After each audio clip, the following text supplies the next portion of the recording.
Assalamualaikum warahmatullahi wabarakatuh. Selamat pagi teman-teman semua. Kali ini kelompok 3 akan menyampaikan materi mengenai istihsan dan istisab sebagai metode istinbat hukum Islam. Sebelumnya, perkenalkan dulu anggota kelompok kami. Yang pertama, Rizky Amalia, NIM 2120266. Yang kedua, M. Nazar Naami, NIM 2120299. Yang ketiga, Didi Maulana, NIM 2120307. Yang keempat, Alfiatun Nafiah, NIM 2120309. Dan yang kelima, Nurul Aini, saya sendiri, NIM 2120310. Pengertian istihsan. Istihsan secara etimologis berarti memperhitungkan sesuatu lebih baik atau adanya sesuatu itu lebih baik, mengikuti sesuatu yang lebih baik, mencari yang lebih baik untuk diikuti karena memang disuruh untuk itu, atau mengikuti sesuatu yang baik secara hissi atau lahir dan maknawi. Dasar hukum istihsan. 1. Quran Surat Az-Zumar ayat 18. 2. Quran Surat Az-Zumar ayat 25. 3. Hadis Nabi Muhammad SAW. Kedudukan istihsan dan penerapannya. Ada 3 sikap dan pandangan ulama dalam menggunakan istihsan sebagai sumber hukum Islam. Ada yang menolak istihsan sebagai sumber hukum Islam sama sekali. Mereka adalah kelompok ulama yang menafikan qiyas, seperti Daud Az-Zuhiri, Mu'tazilah, dan sebagian Syiah.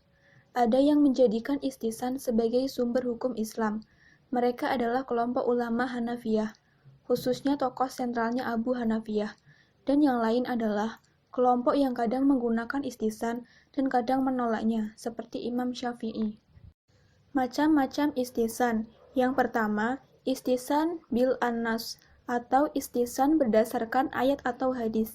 Yang kedua, istihsan bi al-ijma atau istihsan yang didasarkan kepada ijma. Yang ketiga, istihsan bi al-qiyas al-kahfi atau istihsan berdasarkan qiyas yang tersembunyi. Yang keempat, istihsan bi al-maslahah atau istihsan berdasarkan kemaslahatan. Yang kelima, istihsan bi al-urf atau istihsan berdasarkan adat kebiasaan yang berlaku umum. Yang keenam, istihsan bi al-darurah atau istihsan berdasarkan darurah. Pengertian istishab. Istishab secara lughawi artinya selalu menemani atau selalu menyertai, atau diartikan dengan minta bersahabat atau membandingkan sesuatu dan mendekatkannya, atau pengakuan adanya perhubungan atau mencari sesuatu yang ada hubungannya. Dasar hukum istishab. Ulama Hanafiyah menyatakan bahwa sebenarnya istishab itu tidak lain hanyalah untuk mempertahankan hukum yang telah ada, bukan untuk menetapkan hukum yang baru. Istishab bukanlah merupakan dasar atau dalil untuk menetapkan hukum yang belum tetap, tetapi ia hanyalah menyatakan bahwa telah pernah ditetapkan suatu hukum dan belum ada yang mengubahnya. Jika demikian halnya, istishab dapat dijadikan dasar hujjah. Kedudukan istihab dan penerapannya. 1. Penerapan istihab sebagai dalil qat'i. 2. Penerapan istihab sebagai dalil zani. 3. Meninggalkan penerapan istihab sebagai dalil qat'i jika diketahui ada dalil yang saling berseberangan. Yang keempat, meninggalkan penerapan istihab sebagai dalil zani jika disangka ada dalil yang saling berseberangan. Yang pertama adalah istishab al-bahah al-asliyah.